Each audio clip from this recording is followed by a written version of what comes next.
ஃபேஸ்புக்கில் ஒரு content monetisation வாங்குறதுக்காக இதுக்கு முன்னால் எப்படி இருந்துச்சு அப்படின்னா, ஜஸ்ட் லைக் நீங்கள் வந்து ஃபோட்டோஸ் போட்டாலும் சரி, இல்லை வீடியோஸ் வந்து நிறைய ரீல்ஸ் போட்டாலும் சரி, ஆட்டோமேட்டிக்காக பார்த்தீங்கன்னா, அவங்க வந்து ரிவ்யூ பண்ணிட்டு நமக்கு வந்து கொடுத்துருவாங்க. எலிஜிபிள் வந்து கொடுத்துருவாங்க.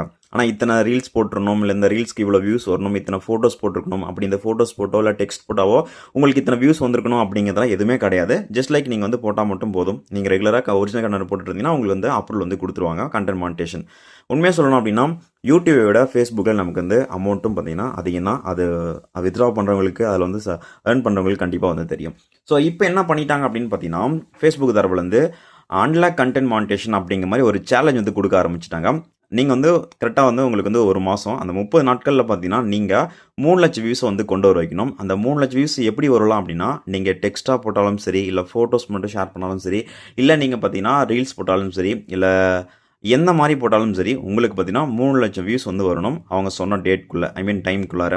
உங்களுக்கு பார்த்தீங்கன்னா எத்தனை நாள் வந்து முடிஞ்சிருக்கு அப்படிங்கிறத அவங்க மென்ஷன் பண்ணிட்டே இருப்பாங்க. ஸோ அப்படி பார்த்தீங்கன்னா இந்த கண்டென்ட் மானிட்டேஷனில் வந்து நம்ம போடும்போது என்ன ஆகுது அப்படின்னா, ஸோ ரெகுலராக வந்து நீங்கள் என்ன மாதிரி கண்டென்ட்லாம் போட்டுட்ருக்கீங்க அப்படிங்கிறத அவங்க வந்து வாட்ச் பண்ணுவாங்க. வாட்ச் பண்ணிட்ட அப்புறம் பார்த்தீங்கன்னா உங்களுக்கு வந்து கண்டென்ட் மானிட்டேஷன் வந்து கொடுப்பாங்க.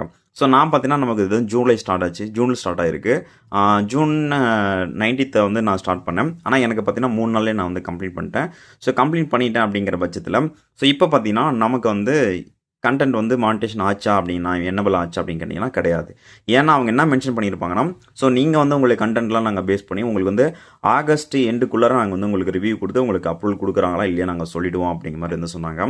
ஆனால் இது வரைக்கும் பார்த்தீங்கன்னா எனக்கு எந்த ஒரு ஆப்ஷனுமே எந்த ஒரு அப்ரூவலுமே வரல. ஒன்றே ஒன்று வந்திருக்கு. என்னென்னா அந்த சப்ஸ்கிரிப்ஷன் பட்டன் வந்து இருக்கு இல்லையா, ஸோ அது மட்டும் தான் இதுக்கு முன்னாடி இல்லை. ஆனால் இப்போ வந்திருக்கு. நான் 2 நாளாக செக் பண்ணல. இன்றைக்கி செக் பண்ணும்போது எனக்கு வந்திருக்கு. ஆனால் அதுவுமே எலிஜிபிள் கிடையாது.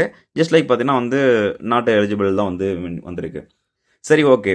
இப்போது நமக்கு மட்டும் தான் கொடுக்கலையா, இல்லை யாருக்காச்சும் வந்திருக்கான்னு கேட்டிங்கன்னா, இங்கே நான் ரீசெண்டாக வீடியோ பார்க்கும்போது ஹிந்திக்காரங்களுக்கு சில பேருக்கு வந்திருக்கு. சில பேர்த்துனா ஜஸ்ட் அவங்க வந்து ஸ்க்ரீன்ஷாட்டை மட்டும் வச்சு பேசியிருக்காங்க. சில பேர் பார்த்தீங்கன்னா பழைய வீடியோ வந்து அது இப்போ வந்து போட்டிருக்காங்க. அதர்வைஸ் பார்த்தீங்கன்னா அவங்களுக்கு வந்து ஒரு சிலருக்கு பார்த்தீங்கன்னா அவங்க கரெக்டாக வந்து வியூ பார்க்குறாங்க. அதாவது 3 லட்சம் வியூஸ் வந்திருக்கு. அதுக்கப்புறம் பார்த்தீங்கன்னா அவங்க வந்து இங்கே பார்த்தீங்கன்னா இந்த கண்டென்ட் மானிட்டேஷன் இருக்கு இல்லையா, இங்கே வந்து நமக்கு செட்டப் அப்படின்னு ஒரு ஆப்ஷன் இருக்கும். இல்லை ஆக்டிவேட் அப்படிங்கிற மாதிரி வந்து ஒரு ஆப்ஷன் வந்து கொடுப்பாங்க. இந்த மாதிரி வந்து வந்திருக்கு. ஸோ நீங்கள் வந்து இதில் வந்து பண்ணியிருக்கீங்க ப்ரோ, நானும் வந்து பண்ணியிருக்கேன். நிறைய பேர் சில பர்சனலாக வந்து பார்த்தீங்கன்னா இன்ஸ்டாவில் வந்து டெக்ஸ்ட் பண்ணாங்க, ப்ரோ எனக்கு வந்து இந்த மாதிரி வந்திருக்கு அப்படின்னு. ஸோ ரெகுலராக நீங்கள் வந்து கண்டென்ட் போடுங்க. அது நீங்கள் ஃபோட்டோஸ் ஷேர் பண்ணாலும் சரி, இல்லை நீங்கள் எது ஷேர் பண்ணாலும் சரி, ரெகுலராக நீங்கள் கண்டென்ட் போட்டுருங்க. உங்களுக்கு ஒரிஜினல் கண்டென்ட் முடிஞ்ச வரைக்கும் நீங்கள் ஷேர் பண்ணிக்கோங்க. ஃபோட்டோஸ் கூட நீங்கள் வந்து பண்ணலாம். அப்படி பண்ணிகிட்டே இருங்க. அவங்க சொன்ன அந்த 3 லட்சம் வியூஸ் வந்து இப்போ வந்துருச்சுன்னா, பையனுக்கெல்லாம் 3 லட்சம் வியூஸ் தாண்டி ஸோ ஆல்மோஸ்ட் பார்த்தீங்கன்னா எனக்கு 5 லட்சம் அந்த சம்திங் வந்து வந்துச்சு. 5,74,000 அப்படிங்கிற மாதிரி வந்து எனக்கு வந்து வந்திருக்கு. ஸோ இப்படி நீங்கள் வந்து அதிகமாக உங்களுக்கு வந்து வியூஸ் வந்திருக்கு அப்படிங்கிற பட்சத்தில் வெயிட் பண்ணுங்கள். அவங்க வந்து ரிவ்யூ பண்ணிட்டு உங்களுக்கு வந்து அப்ரூவல் கொடுப்பாங்க. ஏன்னா எனக்கு இன்னும் கொடுக்கல. ஸோ கண்டிப்பாக கொடுத்தாங்க, இல்லை ரிஜெக்ட் ஆகுது, இல்லை வந்து அப்ரூவல் ஆகுது. இருந்தாலும் நான் அடுத்த ஒரு வீடியோவில் சொல்கிறேன். ஏன்னா நமக்கு ஆல்மோஸ்ட் ஆகஸ்ட் வந்து நம்ம பாதி மந்த் முடிச்சிட்டோம். இன்னும் நமக்கு வந்து 2 வீக் தான் இருக்குது. இந்த 2 வீக்குள்ளே நமக்கு கொடுக்குறாங்களா எல்லாம் அப்படிங்கிறத பார்க்கலாம். ஸோ நான் போட்டது எல்லாமே ஒரிஜினல் கண்டென்ட் தான். ஸோ வெயிட் பண்ணி பார்ப்போம். இல்லை யாருக்காச்சும் உங்களுக்கு அப்ரூவல் ஆயிருக்கா அப்படிங்கிறதையும் மறக்காமல் கமெண்ட் லீவ் பண்ணிக்கோங்க.